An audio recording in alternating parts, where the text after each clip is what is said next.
আসসালামু আলাইকুম, সবাই কেমন আছেন? আশা করি সবাই ভালো আছেন।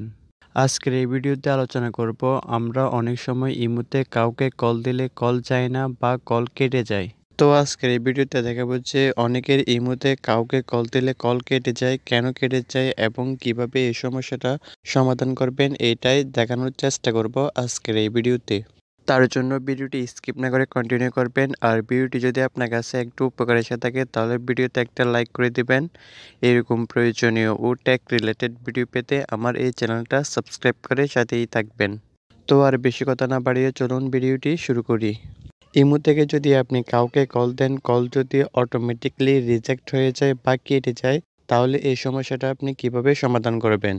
ইমো থেকে যদি আপনি কাউকে কল দেন, কল যদি অটোমেটিক রিজেক্ট হয়ে যায়, তাহলে এর মূল কারণ হচ্ছে আপনি যাকে কল দিচ্ছেন তার ইমোর মধ্যে কিছু সেটিংস করার কারণে আপনি তাকে কল দিতে পারতেছেন না।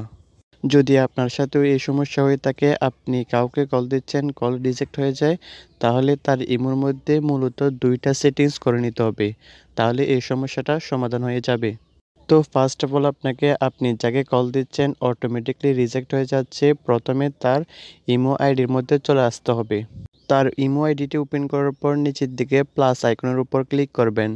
প্লাস আইকনের উপর ক্লিক করার পর একেবারে নিচের দিকে লক্ষ্য করলে দেখতে পারবেন মোর নামে একটা লেখা রয়েছে, তো আপনি মোর লেখাটার উপর ক্লিক করবেন। তারপর এখানে দেখতে পারবেন সিকিউরিটি অ্যান্ড প্রাইভেসি নামে একটা অপশন রয়েছে, তো আপনি সিকিউরিটি অ্যান্ড প্রাইভেসির উপর ক্লিক করবেন।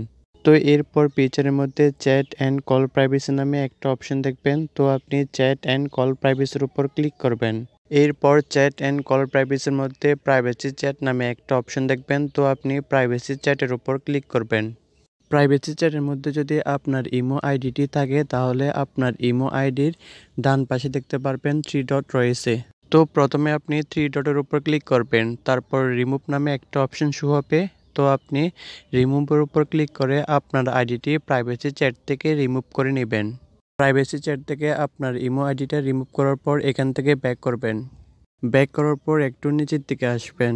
এরপর প্রাইভেসির মধ্যে কল অপশনের উপর ক্লিক করবেন। তো এখানে কলের মধ্যে যদি নোবডি করা থাকে, তাহলে আপনি এখানে এভরিওয়ান বা মাই কন্ট্যাক্টস করে রাখবেন। আপনি যদি তার কন্ট্যাক্ট লিস্টে থাকেন, তাহলে মাই কন্ট্যাক্টস করে রাখলেও সমস্যা হবে না। তো এখানে মূলত হচ্ছে নোবডি করা থাকলে তাকে কেউ কল দিতে পারবে না।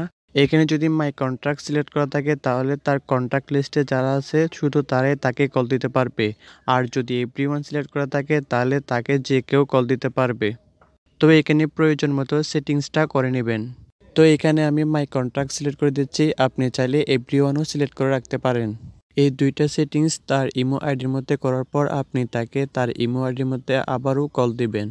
কল দিলে দেখতে পারবেন তার ইমো আইডির মধ্যে কল যাচ্ছে, এখন আর অটোমেটিকলি রিজেক্ট হচ্ছে না। তো এভাবে খুব সহজে আপনি এই সমস্যাটা সমাধান করতে পারবেন। তো আজকের এই ভিডিওটা এই পর্যন্ত, দেখা হচ্ছে পরবর্তী অন্য কোনো নতুন ভিডিওতে। সে পর্যন্ত ভালো থাকবেন, সুস্থ থাকবেন, এই চ্যানেলের সাথেই থাকবেন। আল্লাহ হাফেজ।